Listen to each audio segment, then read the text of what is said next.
Саламатсыздарбы? Бекмамат Осмонов атындагы Жалал-Абад мамлекеттик университети Жалал-Абад колледжи.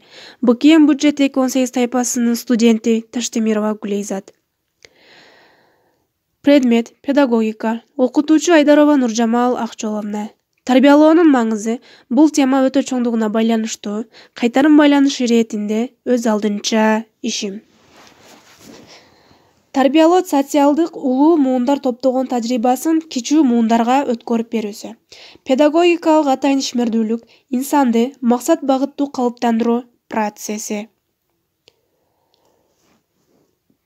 Тарбиялоо процесси педагог менен тарбиялануучунун аныкталган максаттарга жетүү үчүн өз ара аракеттенишүүсүнүн жана ошондой эле өзүн өзү тарбиялоо иштеринин жыйынтыгы болуп саналат.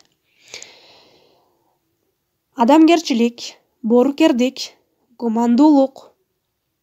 Тарбиялоо процесси өзүнө гана тиешелүү болгон төмөнкү өзгөчөлүктөргө ээ болот. Биринчи, ар бир окуучуга түздөн түз багытталган процесс. Экинчи, комплекстүү процесс. Процесстин максаты, мазмуну, методу жана формасы. Инсандын мүнөзүн, сапатын эң кыска убакытта эффективдүү калыптоо үчүн тандалат. Үчүнчү, үзгүлтүксүз процесс. Башкача айтканда тарбиялоонун белгилүү бир гана иш аракети менен тигил же бул мүнөздүү сапатты дароо эле калыптоо мүмкүн эмес. Төртүнчү, тарбиялоо процессинин жыйынтыгы кайсы бир деңгээлде өзгөрмөлүү жана туруктуу эмес мүнөзгө ээ болот. Бешинчи, мезгил менен чектелбеген процесс. Алтынчы, абдан көп факторлордон көз каранды.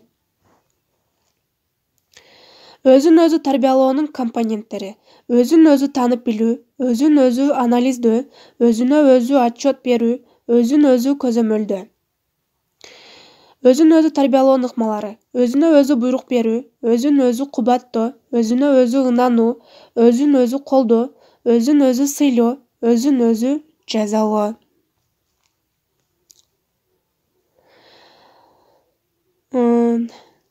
Инсандын өзүн өзү тарбиялоосу жана кайра тарбиялоо. Адамдын максатка умтулуу менен андап сезилген ишмердүүлүгү, ал өзүн өнүктүрүүгө, өз алдынча билим алууга, инсандык оң сапаттарды өркүндөтүүгө жана терс сапаттардын тоскоолдуктарынан өтүүгө багытталган процесс. Тарбиялоонун бир түрү, анын максаты инсандын оң сапаттары менен касиеттерин өнүктүрүү, терс сапаттары менен касиеттерин четтетүүчү процесс. Кайра тарбиялоо үчүн төмөндөгүлөр маанилүү. Инсанды өзүнө тартуу, проблемалардын пайда болуусуна өбөлгө түзүүчү себептердин ачып көрсөтүү. Жакынкы перспективаларды аныктоо, ортоңку перспективаларды аныктоо, алыскы перспективалардын аныктоочу максаттык багыт алуу системасын түзүү. Тарбиялануучу жашап же окуп жаткан кырдаалды өзгөртүү. Тарбиялануучунун жүрүм-турумунда бурулуш жасоо максатында анын инсанына, аң-сезимине, сезимдерине, эркине, анын таасири жана башка. Тарбиялоонун курамдык бөлүктөрү: эмгек тарбиясы жаш муундарга эмгектенүү менен өндүрүштүк мамилелердин негиздерин жана эмгек каражаттарын пайдаланууну үйрөтөт. Адеп-ахлактык тарбия: ар бир жаш тарбиялануучуда коомдо өзүн алып жүрүү, маданиятты, курчап турган адамдар менен туура мамиле түзүүнү үйрөтөт. Эстетикалык тарбия: ар бир жаш муунда туура эстетикалык нормаларды, талаптарды жана каалоолорду калыптандырууга багытталган.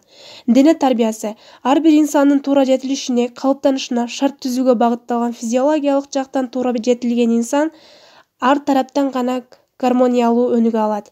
Акыл-эс тарбиясы: ар бир тарбияланууну илимдин негиздери болгон билим системасы менен тааныштырат жана ага ээ кылат. Билимдин негиздери менен тааныштыруу аркылуу дүйнөнүн илимий сүрөттөлүшүн калыптандырат.